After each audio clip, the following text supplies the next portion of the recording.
कानी बहू। किशोरी लाल जी के बेटे राघव की शादी की बात जगह जगह चल रही थी, लेकिन किशोरी लाल जी को कोई लड़की पसंद ही नहीं आती थी। और उसकी एक ही वजह थी, किशोरी लाल जी का लालची होना। उनको लड़की वालों से मोटा दहेज चाहिए था और इसी चक्कर में एक दिन वो एक बहुत पैसे वाले के घर अपने बेटे का रिश्ता लेकर पहुंचे। उस आदमी का नाम था ओम प्रकाश। देखिए किशोरी लाल जी, मेरी एक ही बेटी है और मेरी सारी संपत्ति जायदाद सब कुछ मेरी बेटी नैना का ही है। पापा, नाम से लगता है बहुत खूबसूरत होगी। कितना अच्छा नाम है ना, नैना। ओ, वैसे बात तो सही है आपकी। अब इतना पैसा है, जमीन जायदाद है, इकलौती बेटी, आप भी क्या करेंगे? सब कुछ उसे ही देंगे ना। बिल्कुल ठीक पहचाना आपने। बस बेटी की शादी और सारी जायदाद उसके नाम। पापा, बिना देखे हाँ कर दीजिए ना। इतना अच्छा रिश्ता फिर कहाँ मिलेगा? माला माल हो जाएंगे हम। मैं अपनी बेटी को बुलाता हूँ। अरे नहीं नहीं नहीं नहीं, आपकी बेटी का नाम नैना है, सुनकर ही लगता है बहुत सुंदर होगी। रहने दीजिए अंकल, मैं तो आपकी बेटी के नाम से ही इतना खुश हो गया हूँ कि उसे बिना देखे शादी करने को तैयार हूँ। अब तो मैं उसका चेहरा सीधे शादी के बाद ही देखूंगा। और इस तरह राघव नैना का चेहरा नहीं देखता और उससे शादी कर लेता है। शादी के बाद अपनी सुहाग रात पर जब राघव नैना का घूंघट उठाकर देखता है तो नैना की आंखें बंद थी। कितनी खूबसूरत हो तुम नैना, जरा अपनी आंखें खोलकर मेरी तरफ देखो तो सही। नहीं, मुझे शर्म आती है। अरे, मैंने तुम्हें शादी से पहले भी नहीं देखा, और अब अगर तुम आंखें खोलकर मुझे देखोगी भी नहीं तो मुझे अच्छा कैसे लगेगा?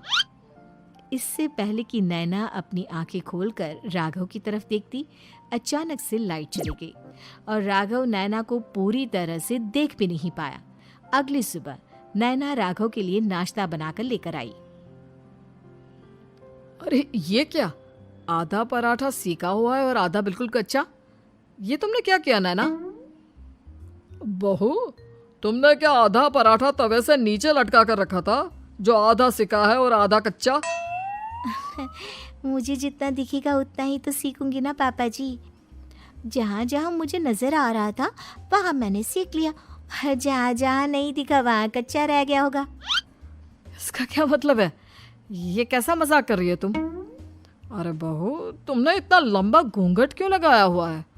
देखो, हमारे घर में बहुओं को बेटी की तरह रखा जाता है, और फिर तुम तो इतना सारा माल लेकर आई हो। देखो, ये घूंघट डालकर रखने की कोई ज़रूरत नहीं है। हाँ नैना, पापा जी ठीक कह रहे हैं, तुम तो आराम से रहो, अपना ही घर समझो। नैना अचानक से अपना घूंघट उठा लेती है। अरे ये क्या पापा, नैना की तो एक आंख फूटी हुई है।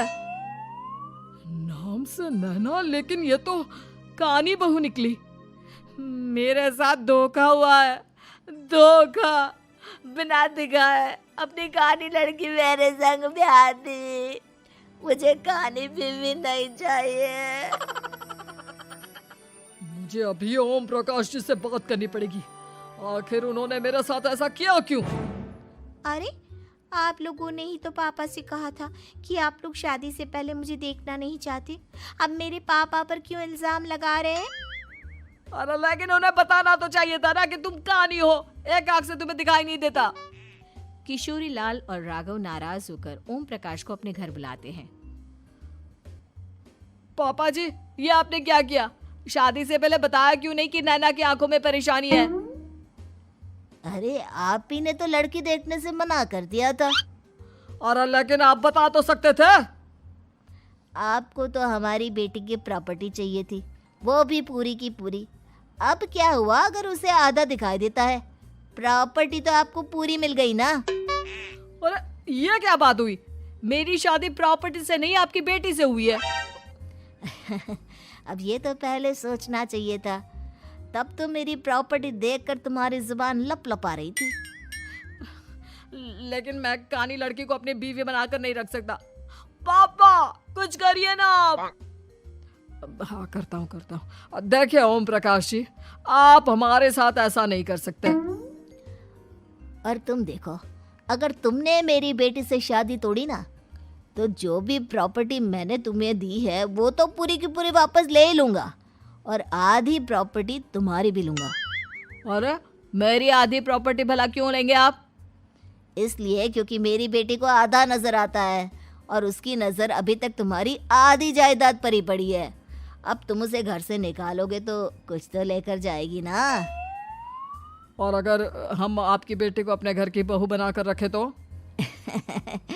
तो तुम्हारी पूरी प्रॉपर्टी तुम्हारी ही रहेगी, और जो मैंने तुम्हें दिया है ना, उसमें से बस मैं आधा लेकर जाऊंगा। अरे लेकिन अब आप अपनी दी हुई प्रॉपर्टी में से आधी वापस क्यों लेकर जाएंगे? अगर मैं आपकी बेटी को अपनी पत्नी बनाकर रखने को तैयार हूं तो? इसलिए ताकि भविष्य में अगर तुम मेरी बेटी को धोखा दो तो उसके पास कुछ तो रहे जो पति का हो। वैसे मेरे पास तो बहुत कुछ है, लेकिन अपने पति की कोई निशानी तो उसके पास होनी चाहिए ना। अब अगर तुमने मेरी बेटी को कानी कहा तो तुम्हें प्रॉपर्टी भी कानी ही मिलेगी, पूरी नहीं। जमाए राजा। किशोरी लाल और राघव समझ चुके थे कि वो बुरी तरह फंस चुके हैं और अब उनके पास वहां से निकलने का कोई चारा नहीं है। अब समझ में आया ना, लालच बुरी बला होती है। एक तो तुम्हें प्रॉपर्टी मिली, ऊपर से बीवी मिली, उसमें तुम्हें नखरे भी दिखाने हैं। आए बड़े, चुपचाप बैठो दोनों। कुछ दिनों के बाद नैना राघव की कार लेकर बाजार घूमने निकलती है और जब कार लेकर वापस आती है, ये क्या? एक तरफ से मेरी गाड़ी पूरी खराब हो चुकी है। लगता है तुमने मेरी गाड़ी को किसी दूसरी गाड़ी के साथ एक्सीडेंट किया है। अरे अरे कितना बड़ा नुकसान कर दिया तुमने बहू। वो क्या है ना पापा जी, मुझे एक आंख से दिखाई नहीं दे रहा था, सामने से गाड़ी आ रही थी। मुझे तो सिर्फ आधा ही दिखाई दिया और वो गाड़ी मेरी कार से रगड़ते हुए निकल गई। अब मैं क्या करूं बताओ? आप इसे ठीक कराने के पैसे कौन देगा? तुम्हारे पापा? तुमने मुझसे इस तरह से बात की? अभी रुको। नैना राघव की शिकायत ओम प्रकाश को कर देती है। देखो राघव, अब जो मेरी आधी प्रॉपर्टी तुम्हारे पास थी ना, उसमें से आधी और मैं लेकर जाऊंगा, क्योंकि तुमने मेरी बेटी को डांटा। अरे नहीं नहीं पापा जी, गलती हो गई, माफ कर दो। गलती की तो कोई गुंजाइश ही नहीं। अगली बार मेरी बेटी को डांटा तो बची हुई आधी में से आधी और ले जाऊंगा। लालच के चक्कर में हम दोनों ने बहुत बड़ी गलती कर दी बेटा। एक तो तुम्हें कानी बहू मिली और ऊपर से जो माल मिला वो भी काना। इस तरह राघव की हर एक गलती पर ओम प्रकाश उसकी प्रॉपर्टी का आधा आधा हिस्सा लेकर अपना सारा माल वापस ले गया और राघव को कान